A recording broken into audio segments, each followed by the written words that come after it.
There is a specific kind of quiet that has almost vanished from the modern world. It is not the quiet you manufacture with noise-cancelling headphones. It is not the artificial stillness of an empty room. It is the wide, living quiet of a world that could not reach you at every second. If you were born around 1990, you remember that quiet. You lived inside it. You did not call it a lifestyle, you did not label it. It was simply the background of childhood, and that is why your generation is so psychologically interesting. You are what some people call the bridge generation. You were raised by analog rules, then handed digital tools. You learned to play outside, then learned to type. You learned to get lost, then learned to search. You carry two maps in your head. One map is a world where distance meant something, where time had edges, and where attention still belonged mostly to the person who held it. The other map is the world we live in now, where connection is constant and everything competes for your eyes. This story is not about saying the past was perfect. The 1990s had problems. The world could be smaller, harsher, less aware. Not everyone felt safe. Not everyone felt included. Convenience was limited. Knowledge was harder to access. But there were hidden psychological gifts inside that slower era, and those gifts still matter. To understand them, we have to talk about the horizon. In the 1990s, the horizon was physical. If your friend was not home, they were gone. You could not watch their location dot. You could not check their last active status. You could not scroll your way into their life. If you walked into a new neighborhood and missed a turn, you were truly lost. Not doomed, not in danger, but genuinely unsure. That uncertainty did something important. It taught your mind to stay with reality as it was, instead of escaping into an instant answer. It built a quiet confidence that came from solving things in real time. Even the simplest moments carried weight. When you sat down to watch a movie, you were committing. 2 hours was 2 hours. The world did not follow you into the living room. There was no second screen in your hand. There was no endless feed beside the story. You watched the opening scene, then the middle, then the ending, and you stayed for all of it. That kind of attention does not just happen. It is trained. You learned how to stay. You learned how to be present long enough for something to change inside you. You did not skim life. You went into it. Think about the rituals that shaped a week. Saturday morning cartoons were not just entertainment. They were an appointment with time. They taught you that joy could have a schedule, and that you could look forward to something and let it arrive. Friday night trips to the video store were not just errands. They were small adventures, fluorescent lights, plastic cases, rows of stories you had never heard of. And then the moment that every child of the 1990s remembers. The movie you wanted was not there. Someone else got it first. So you had to pivot. You had to choose something else. And you had to do it without the drama of 1,000 options screaming for your attention. That tiny disappointment trained something valuable.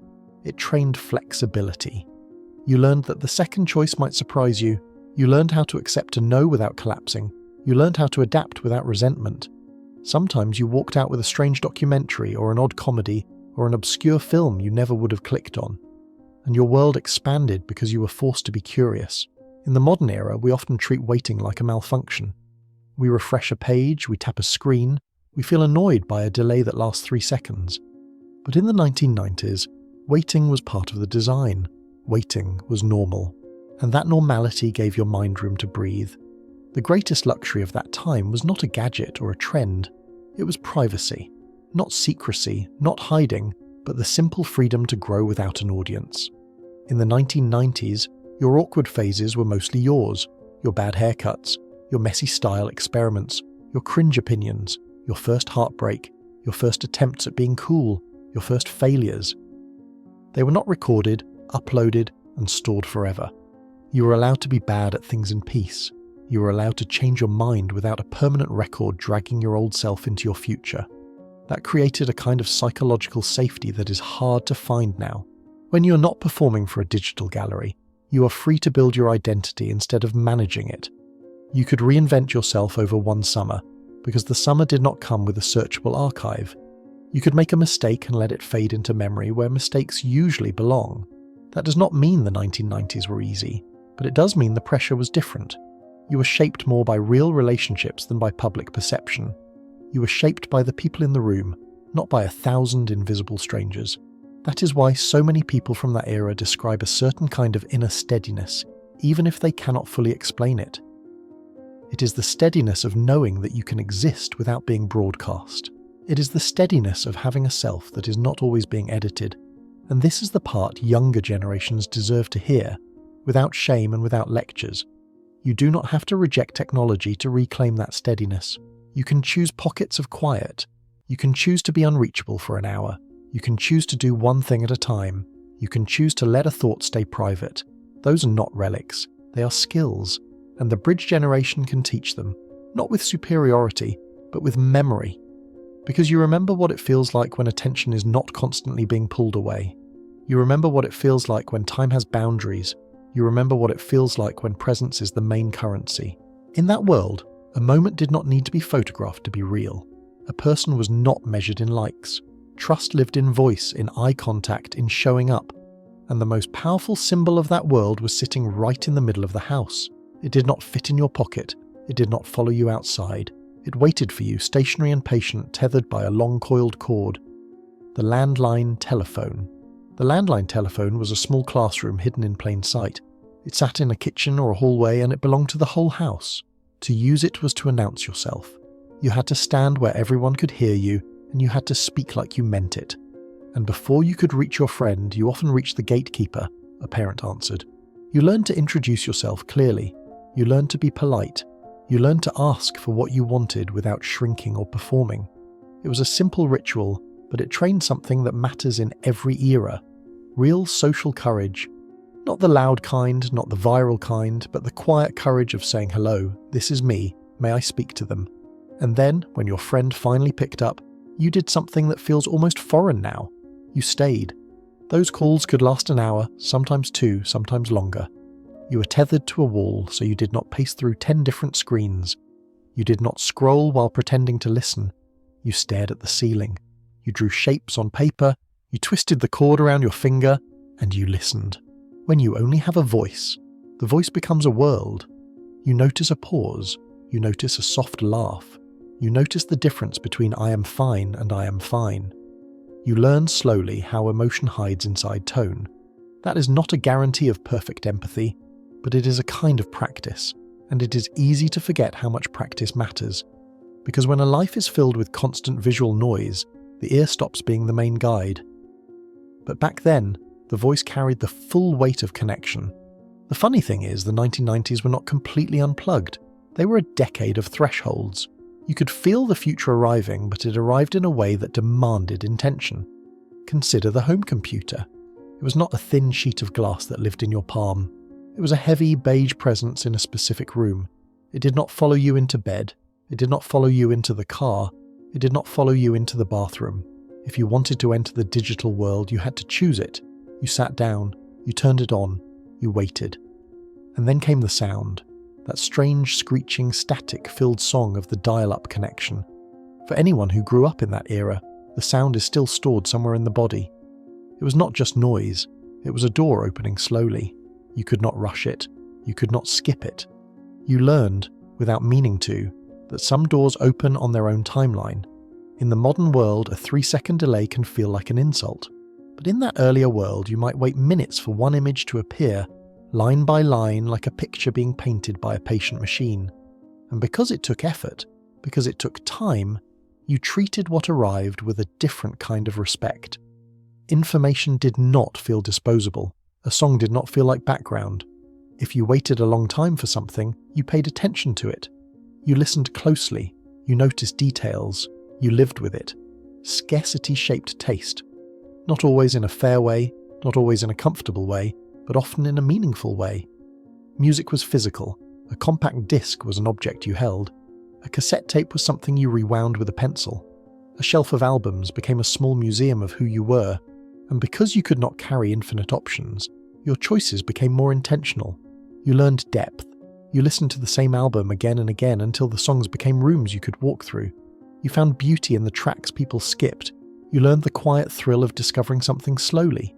It is hard to explain to a child of streaming what it meant to earn a song, to wait, to download, to guard the connection, to hope the line did not drop. But that effort did something to the brain and the heart. It made the reward feel real. It made the art feel personal. It made you feel like a participant. not just a consumer. And this way of living extended beyond technology. It extended into geography. In the 1990s, you navigated with landmarks and memory. You might consult a paper map, or you might hold a set of handwritten directions. Turn left at the gas station, go past the old oak tree, look for the house with the blue door. You had to hold the world in your head. You had to pay attention to what you saw because there was no glowing dot telling you where you were. Sometimes you got lost, not in a dramatic way, not in a dangerous way, but in the honest way that forces you to think. You pulled over, you asked someone for help, you backtracked, you tried again, and every time you found your way, you built a private form of competence. You proved to yourself that you could handle uncertainty. You proved you could solve a problem without immediately escaping into a shortcut. That kind of competence becomes a quiet confidence. It does not shout. It does not need to be posted. It simply lives inside you.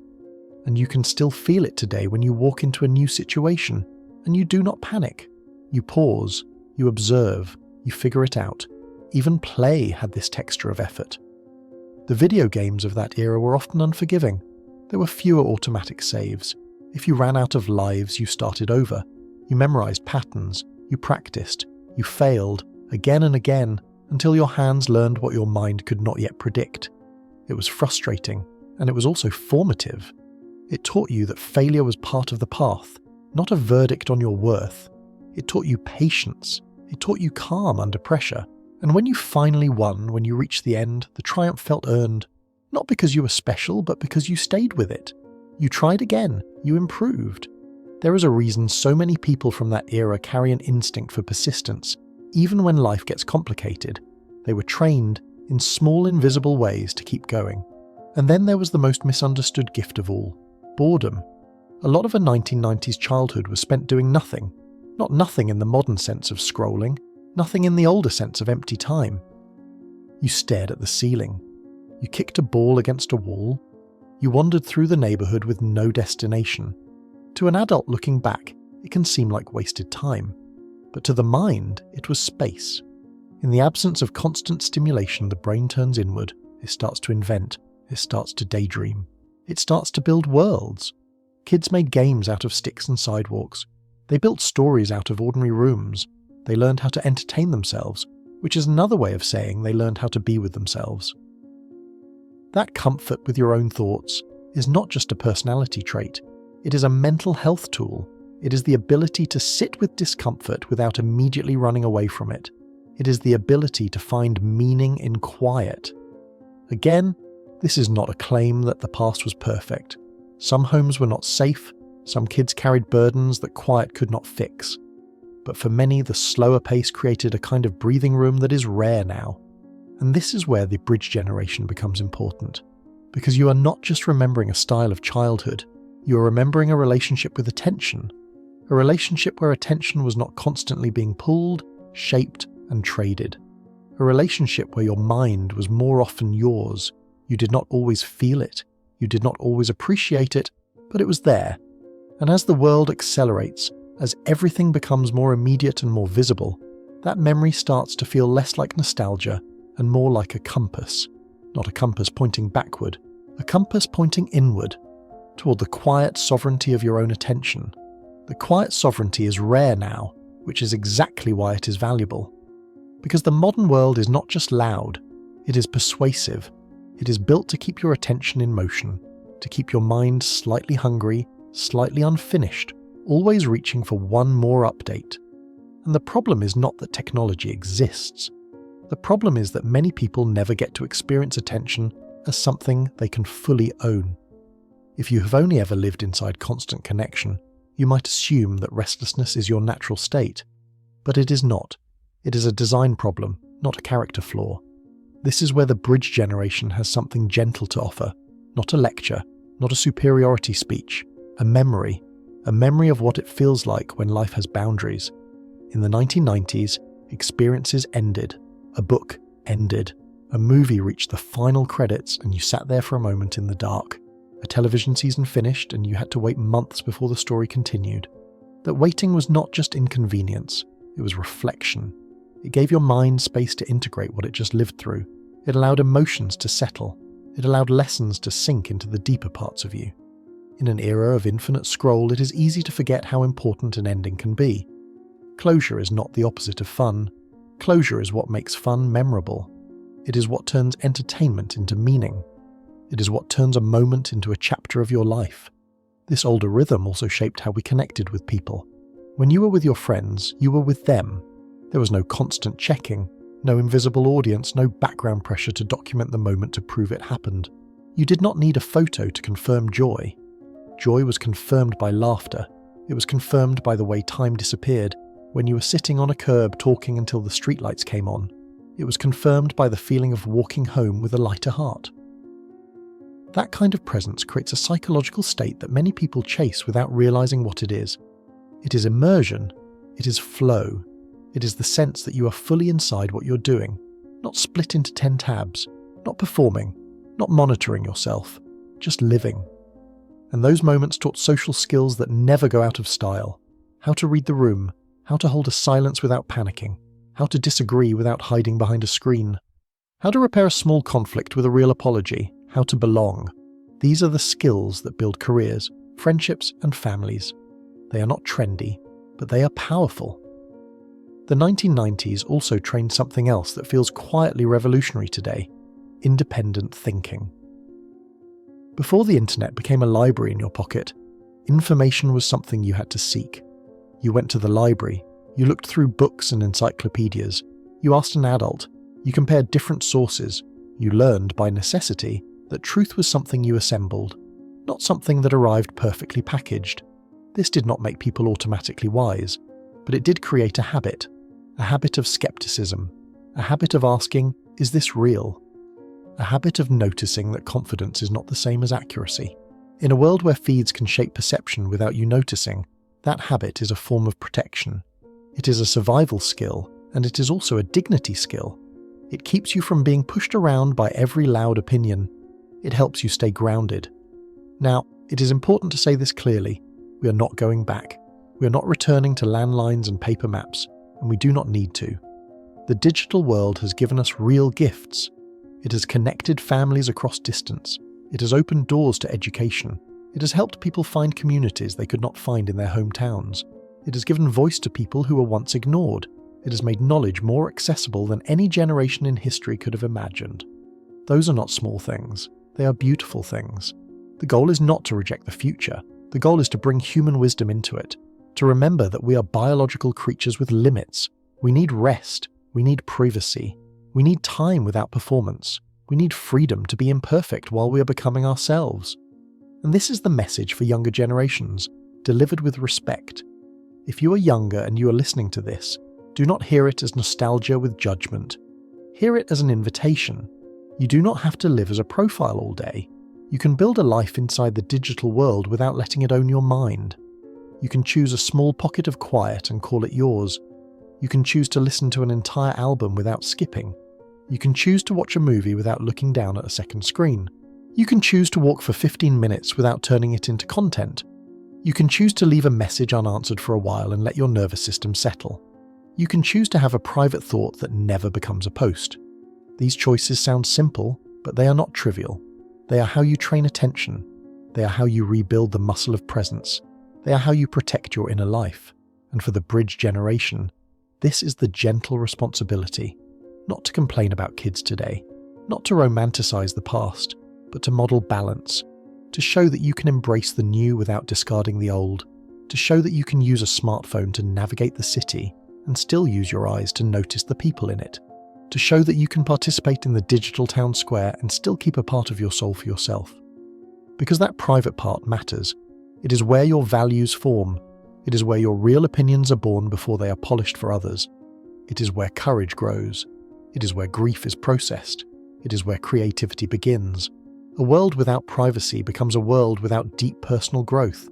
So if you were born around 1990, remember what you carry. You carry the memory of a slower world. Not a perfect world, but a world with more natural boundaries.